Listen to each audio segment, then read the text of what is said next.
Bu mashina hali bir urfdan qolmasa kerak.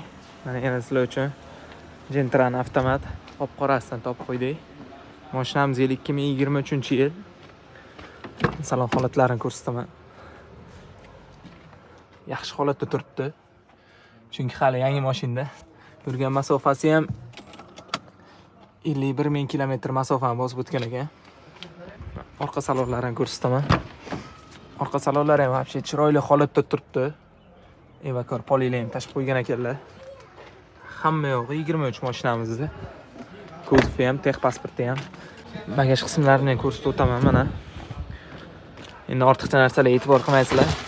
Mana propanlen ustuna qo'yilgan ekan. Bagajlari ham yaxshi holatda turibdi. Stopnilar qo'yilgan. Amerikan kassa ham bor, originalidan muhimi. Mashinamiz kuzovi ham ideal holatda turibdi ekan. Polirovkalar ham qo'yilgan ekan. Kraskasini ham top-toza dedilar. Buferigacha radnoy dedilar. Yana ustalar ham olib kelib o'zinglar uchun ko'rsatib tekshirtirib olsanglar bo'ladi. Motor qismlarini ham ko'rsataman mana. Ideal holatda turibdi. Shahardacha yurgan mashina mana.